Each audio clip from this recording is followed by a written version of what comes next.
Definisi DHV. Demam berdarah dengue adalah suatu penyakit yang disebabkan oleh virus dengue arbovirus yang masuk ke dalam tubuh melalui gigitan nyamuk Aedes aegypti. Demam berdarah dengue adalah suatu penyakit menular yang disebabkan oleh virus dengue, terutama menyerang anak-anak dengan ciri-ciri demam tinggi mendadak disertai manifestasi pendarahan dan berpotensi menimbulkan renjatannya atau shock dan kematian.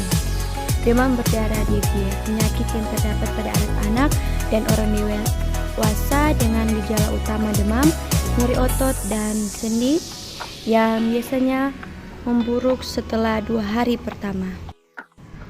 Etiologi: virus dengue sejenis arbovirus, artinya virus yang ditularkan melalui gigitan arthropoda, misalnya nyamuk Aedes aegypti. Infeksi yang pertama kali dapat memberi gejala sebagai dengue fever dengan gejala utama demam, nyeri otot atau sendi.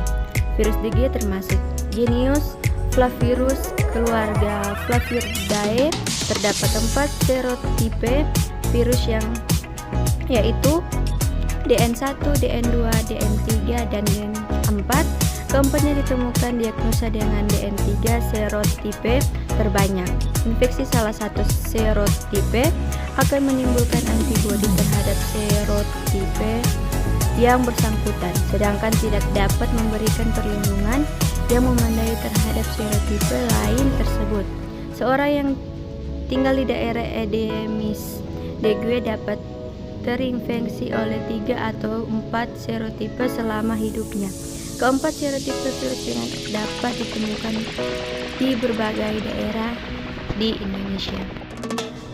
Patofisiologi: virus dengue akan masuk ke dalam tubuh melalui gigitan nyamuk Aedes aegypti dan kemudian akan bereaksi dengan antibodi dan terbentuklah kompleks virus antibodi dalam sirkulasi akan mengaktifasi sistem komplement. Akibat aktivitasi C3 dan C5 akan dilepas C3A dan C5A, 2 peptida yang berdaya untuk melepaskan histamine dan merupakan mediator kuat sebagai faktor meningginya permeabilitas dinding pembuluh darah dan menghilangkan inflamasi melalui endotel dinding itu. Terjadinya trombositopeni, penurunan fungsi trombosit, dan menurunnya faktor koagulasi merupakan faktor penyebab terjadinya perdarahan hebat, terutama perdarahan saluran gastrointestinal pada DHV. Yang menentukan beratnya penyakit adalah meningginya permeabilitas dinding pembuluh darah, menurunnya volume plasma, terjadinya hipotensi, trombositopenia, dan diatesis hemoragik. Renjanatan terjadi secara akut. Nilai hematokrit meningkat bersama dengan hilangnya plasma melalui endotel dinding pembuluh darah, dan dengan hilangnya plasma klien mengalami hipovolemik. Apabila tidak diatur bisa terjadi aneksia jaringan, asidosis metabolik, dan kematian. Klasifikasi demam berdarah dengue. Derajat 1, demam disertai dengan gejala klinis lain atau perdarahan spontan, uji tourniquet positif, trombositopenia, dan hemokonsentrasi. Derajat kedua, derajat 1 disertai pendarahan spontan di kulit dan atau pendarahan lain seperti episitaksi, hematomesis, melana, perdarahan gusi. Derajat ketiga, kegagalan sirkulasi, nadi cepat dan lemah 120 kali per menit, hipotensi kulit dengan lebab, lisa, gejala-gejala kegagalan perdarahan otak.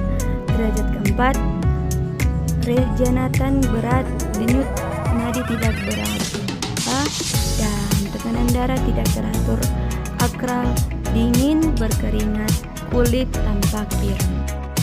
Komplikasi ada 4, yaitu perdarahan luas, shock, pleuria, effusion, penurunan kesadaran. Penata laksanaan terapeutik itu pertama, A. Minum banyak 1-5 atau 2 liter 24 jam dengan air, teh, gula atau susu dan memberi makan lunak. B. Antipiretik jika terdapat demam. C. Antikonvulsan jika terdapat kejang, dan memberikan cairan melalui infuse dilakukan jika pasien mengalami kesulitan minum dan nilai hematokrit cenderung meningkat. Dan E. Tirabaring 2. Pada pasien dengan tanda rajatan dilakukan, yaitu ada 2. Yang pertama, pemasangan infus RL atau aserin dan dipertahankan selama 12-8 jam setelah renjatan diatasi. B. Observasi keadaan umum tanda-tanda vital setiap 3 jam jika kondisi pasien memburuk. Observasi ketat tiap jam. Diagnosa keperawatan yang pertama, defisit volume cairan berhubungan dengan peningkatan permeabilitas kapiler, pendarahan, muntah, dan demam. Yang kedua, ketidakseimbangan nutrisi, kurang dari kebutuhan tubuh, berhubungan dengan mual, muntah, tidak ada nafsu makan. Yang ketiga, hipertemia berhubungan dengan proses infeksi virus. Yang keempat, nyeri akut, agen injuri fisik, yaitu DHV, viremia, nyeri otot dan sendi. Ketidakefektifan perfungsi jaringan perifer berhubungan dengan pendarahan. Sekian materi singkat saya tentang DHV dan terima kasih. Selamat datang di Universitas Pembangunan Indonesia Manado yang terletak dekat dengan kawasan bisnis Bahu Mall Manado. Tempatnya di Kelurahan Bahu, lingkungan 3 Manado, sangat strategis di pusat kota Manado. Dibangun di atas lahan seluas 2,5 hektar, Universitas Pembangunan Indonesia Manado berdiri megah dengan ruangan 7 lantai, terdiri dari ruangan kelas, ruangan kantor, perpustakaan, laboratorium komputer, laboratorium keperawatan, pengadilan semu, dan laboratorium bahasa, kantin, serta rooftop di lantai atas.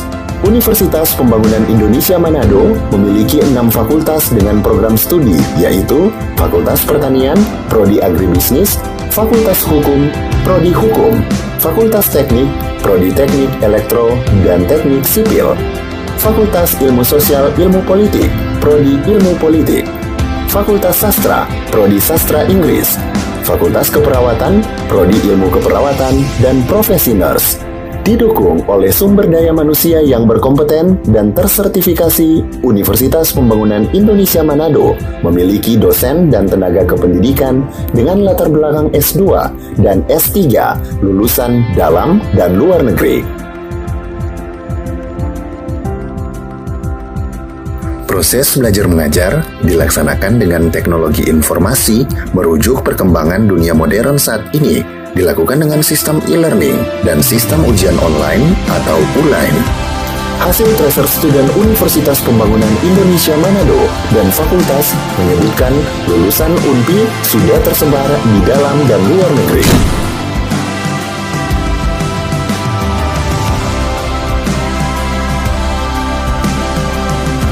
Selamat bergabung putra-putri terbaik bangsa. Kembangkan dirimu, raih cita-citamu setinggi bintang di langit. Kami siap menghasilkan generasi terbaik dan pemimpin di masa depan.